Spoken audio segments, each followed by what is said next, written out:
Hi, I'm Stefan from Mix66 and this is the second video of my mini-series about Dolby Atmos. The first video was an introduction to this immersive format, and in this video I will take a look at how I export my stems for Dolby Atmos. Basically, there are two ways how you can approach a Dolby Atmos mix. You either start by making an immersive, so a Dolby Atmos mix, and then fold that down to stereo, or you make your traditional stereo mix and then export these stems and make a Dolby Atmos mix. For me personally, the second way is the better way. I found that I'm way faster if I do it like that, but I have seen that I have to export the stems in a very specific way, and that is what I will show you in this video. So the first important thing about exporting stems for Dolby Atmos is that I am exporting the stems via the master bus. What does that mean? Well, I could export a stem directly. That means if I select the stem and export it, it will contain only the processing that is on the stem itself. And what's the difference to exporting it via the master bus? Well, if the track that we want to export to a stem is in a bus, and also this bus then is in other buses, the stem will get all the processing from the buses that it's in.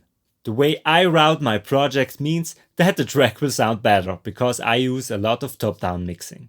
However, I will disable two plugins on the master bus. The first is the bus compressor and the second is the limiter.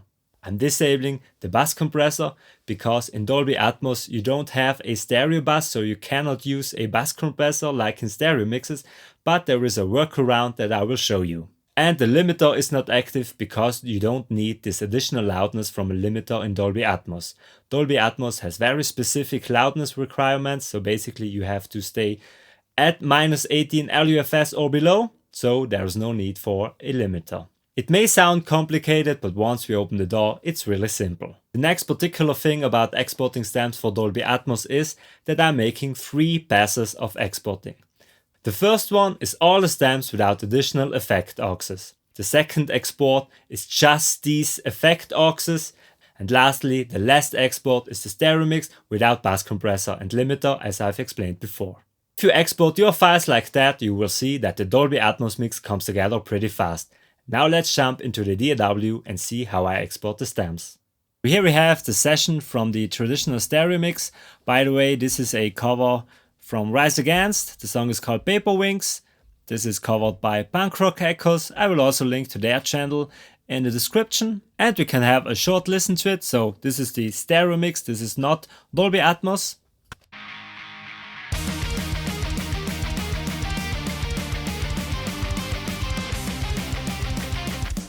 Pretty standard punk rock arrangement. We have drums,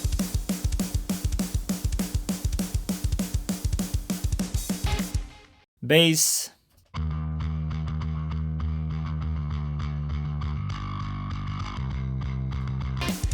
some rhythm guitars,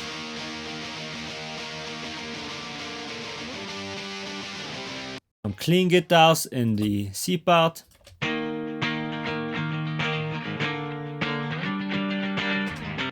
some leads,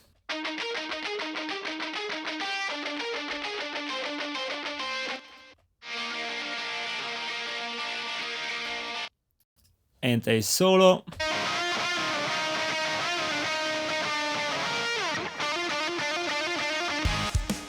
And of course some vocals, lead vocals. And I can't tell if you're laughing. Some doubles.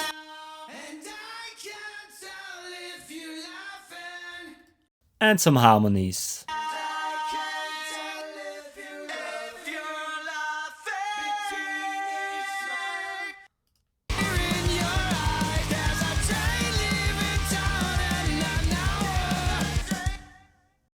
Okay, so now you know what we are working with. Now, as I said before, I will export the stems in a very specific way. I will export them through the whole master chain. So let's take the kick for example.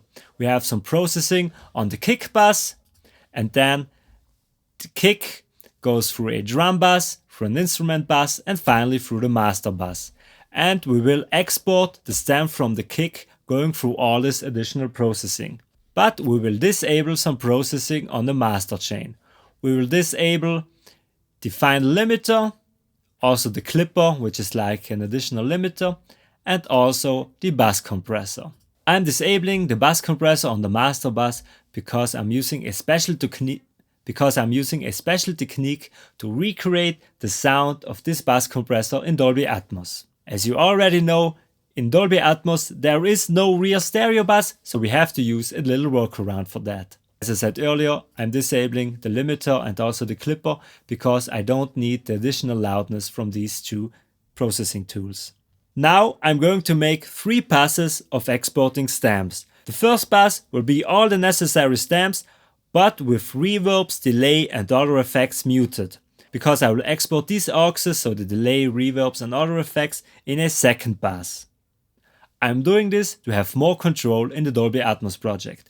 And the last export that I will be doing is the stereo mix. I need the stereo mix for a sidechaining trick that we will see later. So let's go through all the tracks and decide which stems we want to export. Here are early reflections for the drums, we can listen to them.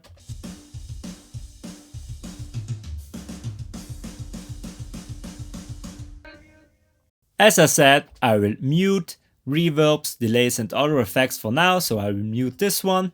Then we have the parallel drum compression. I will export this as a separate stem.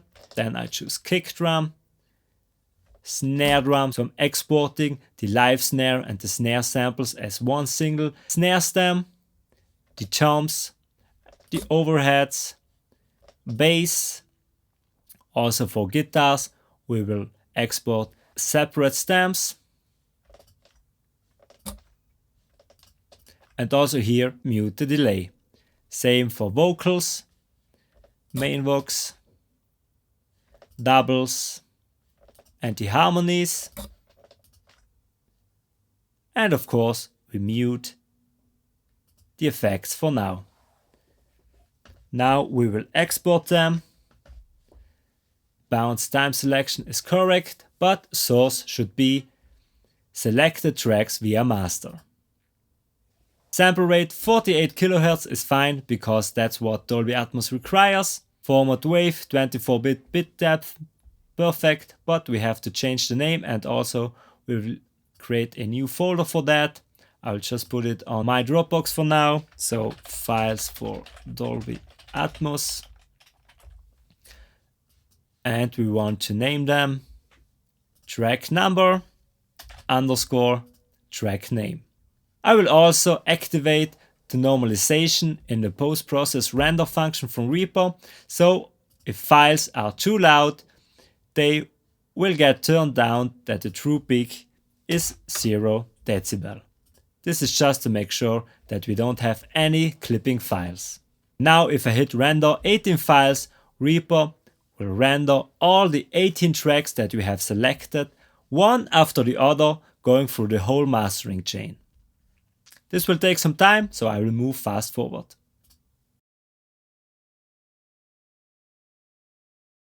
Okay, so now the first export is done. Let's go to the second one.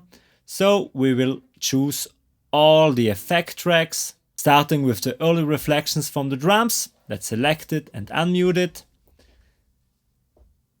Same for the guitar delay and also for the 2 vocal effects. Now we can render these 4 tracks. Same as before, hit render. Okay, this is also done, and now the last export that we need for the Dolby Atmos project, and that is the whole stereo bus without bus compressor, limiter and clipper. Okay, well, this has clipped a little bit. Anyways, now we have this folder here with all of our tracks in them. So there you have it. This is how I export the stems for Dolby Atmos mixes, and then when I'm actually making the mix, I'm pretty fast. I will also make 2 videos about how actually creating your Dolby Atmos mix, one in Reaper and one in Logic. So be sure to subscribe to this channel to see these videos. As always, thank you for watching and see you next time. Bye.